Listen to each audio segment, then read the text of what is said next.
Welcome to the latest webinar from the ICBE Aviation SkillNet. Today our presenter is Gina London, the CEO of Language of Leadership. Gina is an Emmy-winning former CNN correspondent and anchor. She guides top companies and executives in the world to connect and engage with their employees, their board, and themselves more positively. She provides interactive and motivational keynote speeches on the power of communicating with purpose and impact. A published author and regular media analyst, Gina has appeared on the BBC, Fox, and CNN.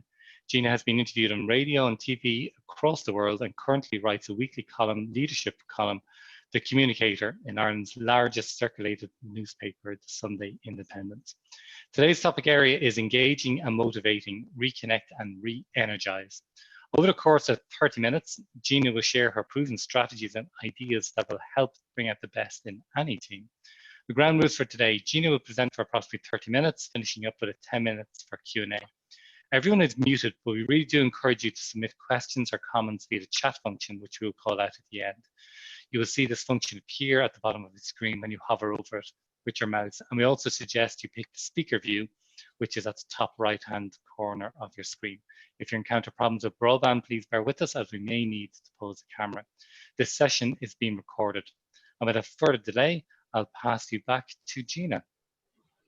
Thanks so much, Owen. And thank you, every one of you who have made a commitment today to be a part of this. It not only shows your commitment to being a leader and re-energizing your teams, but hopefully it's going to be a real commitment to yourselves to re-energize yourselves, because if you aren't energized and enthusiastic, then what hope do the rest of your teams have? And again, as Owen said, it is really my privilege to be here virtually with you today. And some of you I've already worked with before, as I was talking to Julie beforehand, but the last time I worked with some of you, including Julie, I met you in person, and it is not the same way today. And that's why we're all here. So what I'd like you to do to start off with, if you'd indulge me, you don't have to do it. Many of you are on the black screen, so I won't know if you do or if you don't. But if you could close your eyes for just 1 second, a few moments, and imagine yourself 1 year ago at this time. It is early September. The kids, if you have them, are back to school. You have come back from some probably glorious sun-filled holiday outside the Irish shores. You have maybe packed a variety of different things that you're still quietly unpacking. You are in an office. You are surrounded by teammates. You can hear the buzz of other people working around you. You have a canteen or a cooler or an area water cooler where you're going and you're organically meeting with your colleagues and your team members. You're having off-sites at hotels that are luxuriously apportioned. You might be traveling to meetings and events around the world. You are in last year's zone. Now, open your eyes and look where you are right now. You are, many of you, in your room. Which room? I don't know. Is it some of my clients that I'm working with now virtually have taken over an attic? Some of them are in a basement. Some of them are in a part of a room, and their spouse, partner, significant other, roommate has another part of that same room. Some of you, and I am not even kidding, I have one client who, when she doesn't have her green screen on, you can see she is literally in her home's pantry. It is the only place throughout the summer that she was able to work while her kids were still running around and they wouldn't be walking on top of her and coming into the shot. We now are fluent in the new lexicon, as Owen and I were talking about before we started this. We are now fluent in the lexicon of words we never used in this context before, like COVID-19, like Corona, not the beer and not anything to do with the sun or our eyes, about masks, not that you would be wearing for a fancy dress party or someone in the healthcare profession would use, but one that you would put on, and now even fashionable masks that have patterns and might even match our outfit, about words like social distancing, remote working, of course, as I've already mentioned. These words that we never had thought of probably in this context 6 months ago now are part of our everyday lexicon. And then yet, we still don't have these words like vaccine. We still don't have a real plan. As the plans continue to change, we still don't have certainty. And so how do you get up every morning as a leader and reinvigorate yourself enough that you can then go forward on your virtual screen and reinvigorate and encourage and keep the people feeling that they're a part of a team, what they're doing is adding value? How do you do that? Well, there are 3 things that I'd like to focus on today. And then, as Owen also talked about, I hope that the real way to re-energize is through a robust discussion and application of the things that I've talked about, and pushbacks too. That's not working for me. What else could work? Let's have a shared experience and hopefully re-energize each other collectively, not just individually. So one of the things I'd like to focus on as we think about the balance of our lives that have largely been hit and continues to get hit day by day, even moment by moment, some of us, about putting us out of balance. The more you can focus about the things that you try to balance in order to have a holistic approach to your life as a leader and as a human being, it comes down to a variety of things. It's our family, it's our work, our finances, our physical and mental health. And those components together, if we can keep those in balance, or keep those as much as we can, being conscious and aware of those, that's going to help us find reservoirs to approach and re-energize and restore and rejuvenate ourselves around those areas. So one thing I'd like to focus on then in 3 parts, A, B, C: appearance, behaviors, and communications. And I do this largely, and have been doing this largely in the corporate context before remote working and lockdown and COVID. But there's some real deeper meanings for it now in this new context, for which we still don't have an end date. So around appearance, are we still making an effort? Have we dropped off? Many of us started early on with maybe experimenting with green screen backgrounds or moving our camera angles just so, or a couple of my clients have put in books and they started putting on that little Zoom shirt. You know, you'd have shorts on in the summer, or maybe you'd have even bare feet, but the top of you was looking presentable. Are you still there? Or are you fading? Is your appearance when you come on, are you thinking about your lighting? Are you thinking about the way that you're framed? Are you thinking about your appearance now with your energy level? Are you purposely making a behavior change around how you're continuing to show up to the remote office? I used to say, if you're going to be in the room, be in the room. Now I say, if you're going to be in the virtual room, be in the virtual room. And many of you I see, and could it be a bandwidth situation? Or is it I'm not ready to show up. I'm not ready for prime time. I don't have my face on. I'm not camera ready. Reason for why I don't see you. A lot of my organizations I'm working with, I'm encouraging more than ever, not less than ever, to require, if you can at all, to have those cameras on. Because we would never come to a meeting with a bag over our head in former COVID land. So why then are we letting ourselves, as leaders especially, drop that off in this current environment? Your behaviors are emanating through that screen, if you put that camera on, about how interested you are in what your team's saying, how interested you are in the meeting that you've chosen to attend. And if you can, support that bandwidth to have the cameras on, it's important that you then also make the behaviors around the energy of your voice and the energy, like I said, of the expressions, and even quite possibly of your posture. This Zoom fatigue phenomenon is real. And the more we succumb to it and we don't build in breaks, the more that we find that we are starting to get weighted down by it. And that reflects in our posture. And it reflects when we're listening, when we're starting to do this, and our face is checking out, or we just turn off the camera and we're going and checking something else altogether. One of my clients actually, in a series of sessions I'm doing around leadership and developing and influencing your career path, they actually have a matrix where they can check not only who stayed on the whole time, but the level of attention, because their particular platform can see if you have clicked another open window while you're apparently on the webinar. I'm not that algorithm and analytics minded, so I didn't know that was even a possibility, but of course it is. So as a leader, your behaviors not only inform others, but they inform yourself. So let's now talk about remote working from the communication style. Are you then making purposeful choices around your ongoing word choice, around words like continuing to use resilience, continuing to use compassion?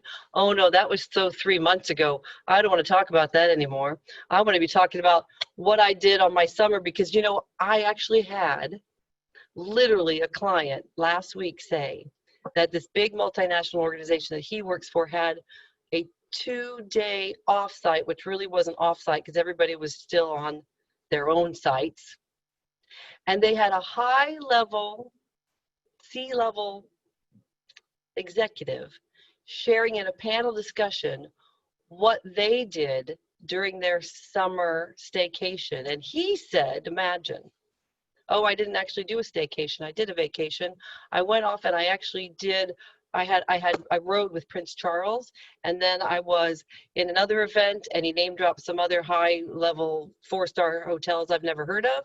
And he also talked about the different things that he'd seen in his vacation, which demonstrated to virtually everybody in that virtual meeting how disconnected he was from their experience. And as I often talk about, those of you who've worked with me before, the power of storytelling and sharing your experiences, with a big caveat that those stories and those shared experiences better be not tone deaf, better be remembering who your teams are, what they're going through. Your communications now, whereas at the beginning of this might have been a lot of communications, almost overly communicating. Some people were saying that they were receiving between 40 to 50% more emails every day of their team leaders checking in on them, or other members of corporate making sure or letting them know where resources were available, etc. Now your communications more than ever need to be judicious. How are you not falling off? How are you staying engaged through your communications? Is it time for another listening session? Is it time to check the pulse on how people are faring and re-energize them, and also as an offset or as an outcome of that, as a result of that, re-energizing yourself? Are you choosing words purposefully like you did in month 1 through 3? Now, one thing about these ABCs that sometimes clients and people I work with virtually now push back on me on is, but what if I really am tired?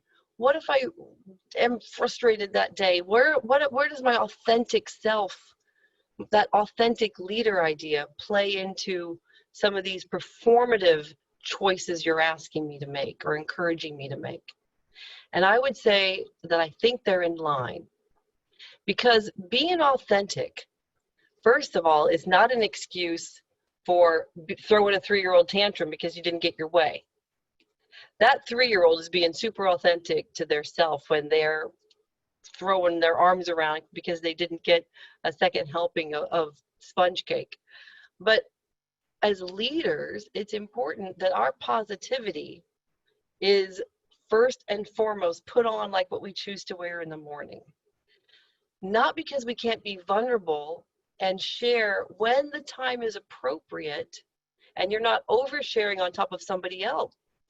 If another team member is being vulnerable and you counter with a, I'm more vulnerable, or hey, let me tell you about my worst staycation, you might be missing an opportunity to let them really share. So we think about judicious communications from that standpoint of what have we identified are our values at this time? And then once we identify them, is it I'm a really good listener? My values of inclusion are really important at this time. I want to make sure all my team members are reached out to. And even if I'm a top level leader, I'm going to work with my support team or my administrators to see that I can rotate through and have ongoing sessions, more structure, not less. And now back to that balance that we talked about. The balance, I think, is really important to give our own selves. How do you rejuvenate yourself first? It's like that line from the musical Chicago, if mama ain't happy, ain't nobody happy. First, and that's a non-gender usage of the word mama. First, take some time out for yourself throughout your day. I really encourage my clients to not book hour-long sessions that go. Now, I'm not always the best I'm not always the best practitioner of this, as Owen can tell you. From today, I was really booked solid, but I try to encourage my clients to book, instead of from 1 until 2, book from 1 until 1:55. Like today, for example, we're from 2 to 2:40, which is super, because that means that if we have a nice conversation, we can also get out a bit early and go take that necessary comfort break. And I call it a comfort break because it isn't just running to the loo, which some clients have told me that they've realized they didn't book any time for that, and they literally have to go on mute, excuse themselves, and come back. Take a comfort break to go, if you can, if you're in a place where you can walk outside, especially on a day like today. I think we're all in Ireland in this conversation. So if you're remote working from Ireland and you're in a place where it's sunny, make sure you get outside and soak up a little bit of that vitamin D, even just for 5 minutes. Because our mind-body wellness, our focus on wellness is exponentially more important now. Just this week, I had the learning and development director for VMware reach out to me through LinkedIn and ask, what are your focuses on? What's your focus on these days? What are your clients asking for? And I said, it's less about some of these more mainstreamy L&D type of things, and it's more strictly on purposeful well-being. So one thing too we're finding, and you I'm sure all know this, is that the number of hours that we're working, it's not linear like it ever was, but it's not as linear in a block anymore. We might have families still coming and going. We might be sharing our living situation with another loved one, and they might be impacting the coming and going, so our focus gets distracted more than ever. And we might find that we're having dinner, spending time with some family, and then picking up work again. If we don't have family to interact with, we might be working solid until we drift off to sleep at night. This kind of stretching of our day, more than before even, is also taking its toll on our well-being. So if you can commit to a body, mind, and soul refueling every day, it can go a long way over time to helping you keep on track. Now, the first thing is the body. The body needs to move. This is not just because we all need to be competitive athletes, but it is that the more that we can be physical, it will also add more oxygen to our brain, which then helps our focus, which helps our ability to produce, right?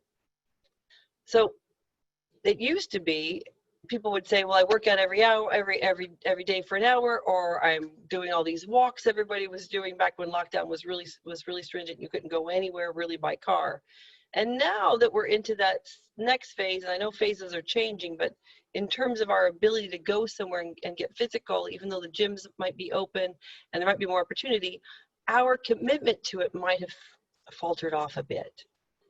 I'm not encouraging you all to go for a full hour, but I am encouraging you to find some way to move every day.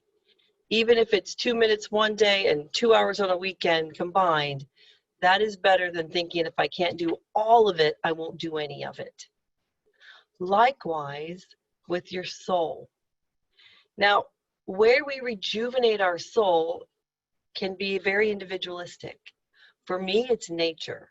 I can get a twofer. I can go for a walk or a run or swim in the sea in nature, and I'm getting the soul and the body rejuvenated and re-energized at the same time. For others, it might be spiritual through a church service or through meditation or even an individual yoga class. Or maybe it's painting, or maybe it's reading. But these types of things are not luxuries. They are necessities.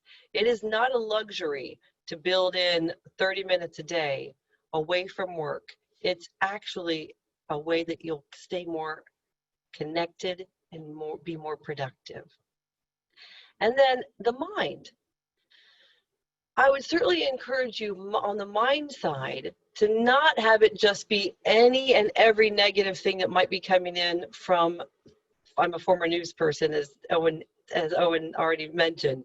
It's not that I'm anti-news or anti-media, I'm really not, but I'm also back to the judicious consumption of communications.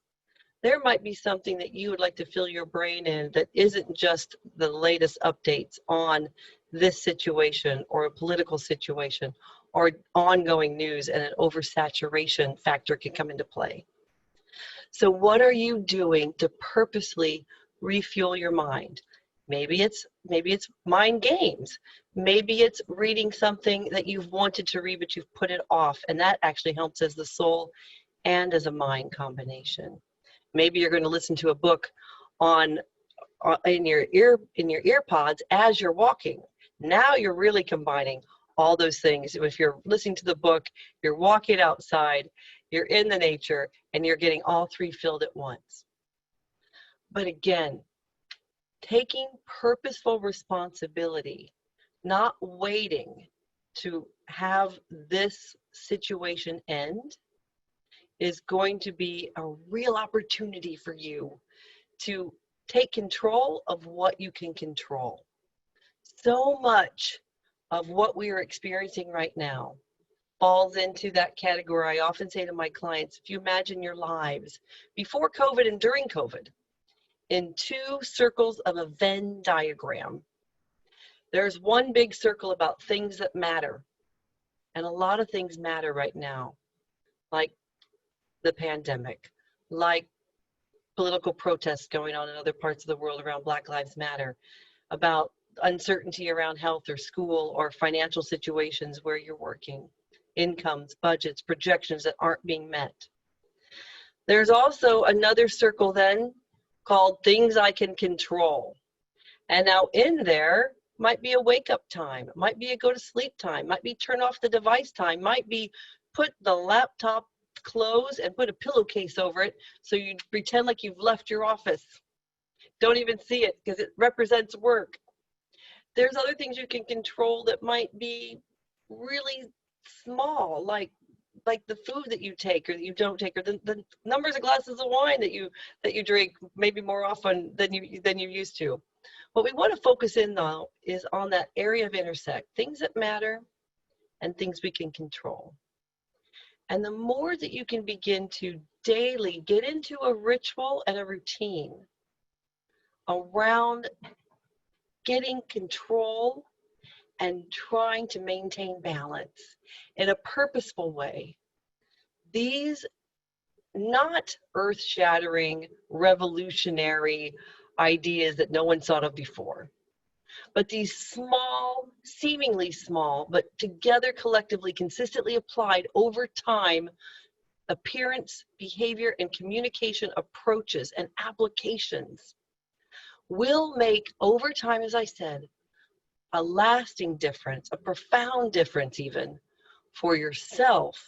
And therefore, you can have that energy and show that positivity and be that leader that you know you want to be, to then transfer that energy and reinvigorate your teams in their own times of uncertainty and concern and imbalance and ongoing fatigue and this endurance test that we don't know when it's going to end.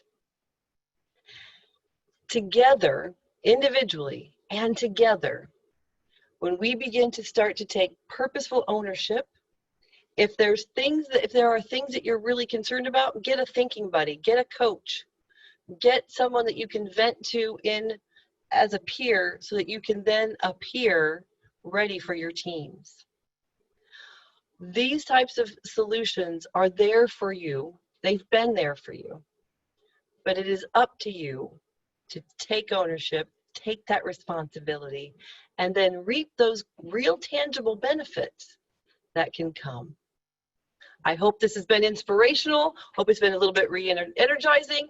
Let's get into some hopefully real sharing around what you've been experiencing over these last 6 months, where you've heard moments of tone deafness, maybe from yourself, maybe from others, where you've heard people or you felt yourself, wow, I've connected.